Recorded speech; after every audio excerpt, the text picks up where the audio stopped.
नमस्कार, TV nation news देख रहे हैं आप और मैं हूं आपके साथ अभिषेक। इस वक्त की बड़ी खबर सामने आ रही है।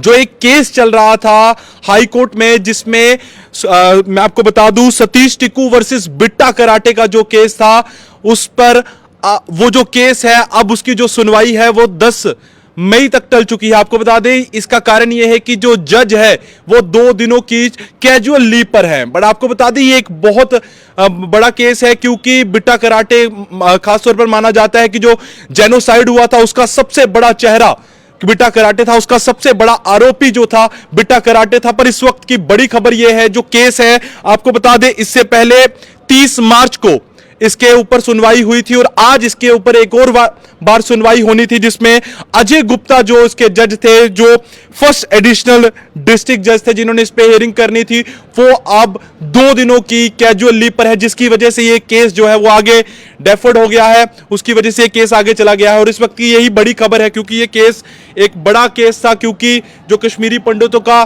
जेनोसाइड हुआ था उसमें बिट्टा कराटे का बहुत बड़ा हाथ था। पर बात जब से कश्मीर फाइल मूवी आई है, जिसमें वो सच बताया गया है जो भी कश्मीरी पंडितों के साथ हुआ था, उसके बाद से ही इस केस में थोड़ी सी तेजी जरूर आई है। लोग सोशल मीडिया पर भी यही मुहिम चल रही है कि बिट्टा कराटे को जो फांसी दी जानी चाहिए। तब से तमाम लोग ये बात कर रहे हैं, क्योंकि जो हमारे कश्मीरी पंडित भाइयों के साथ जो जेनोसाइड हुआ था उसमें बिट्टा कराटे ही सबसे बड़ा वो था। और अब एक जो केस चल रहा था सतीश टिक्कू वर्सेस बिट्टा कराटे का, जो हाई कोर्ट में केस चल रहा था, उसी केस पर सुनवाई, आखिरी सुनवाई जो 30 मार्च को हुई थी और आज जाकर वापस एक और सुनवाई होनी थी। उस बीच में जो जज है वो 2 दिन की कैजुअल लीव पर चले गए हैं। मैं आपको बता दूं वो जज है Ajay Gupta, first additional district जज हैं, जिन्होंने 30 तारीख को इसकी हियरिंग की थी और आज जाकर वापस हियरिंग होनी थी, पर जज 2 दिन की कैजुअल लीव पर है, जिसकी वजह से ये जो केस है वो अब 10 मई तक डेफर्ड हो गया। आपको बता दें दोनों वकीलों की सहमति के साथ ये जो केस है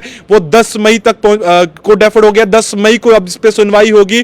पर बात ये देखने वाली ये है कि जो जेनोसाइड हुआ था 1990 से लेकर के आज 2022 का समय आ चुका है, अब तक जो कश्मीरी पंडित भाइयों के ऊपर जो अत्याचार हुआ था उस पर अभी तक कोई सुनवाई नहीं हुई है। इतना लंबा समय बीत गया, क्योंकि बात जब कश्मीर फाइल की हुई तो ये जो केस है वो थोड़ा सा लोग इसके बारे में जानना शुरू हुए, तो इस केस की जो स्पीड है वो भी थोड़ी सी जरूर बढ़ी। बट अभी तक आप देख सकते हैं कितना लंबा समय हो चुका है और अभी तक इस पर कोई सुनवाई भी नहीं हुई है। एक बार वापस आपको मैं एक बार अपडेट कर देता हूं केस क्या है। ये जो सतीश टिक्कू वर्सेस बिट्टा कराटे का केस था, बिट्टा कराटे वही जो कश्मीर जेनोसाइड में जिसका सबसे बड़ा हाथ था, उस पर केस चल रहा था। 30 मार्च को आखिरी सुनवाई भी हुई थी, जिसमें जस्टिस अजय गुप्ता जिसके जज थे, पर अब वो 2 दिन की कैजुअल लीव पर है, जिसकी वजह से वो केस आगे चला गया है। अब 10 मई को इस पर सुनवाई होगी। आप देखते रहिए टीवी नेशन न्यूज, हर खबर आप तक सबसे पहले पहुंचाएंगे।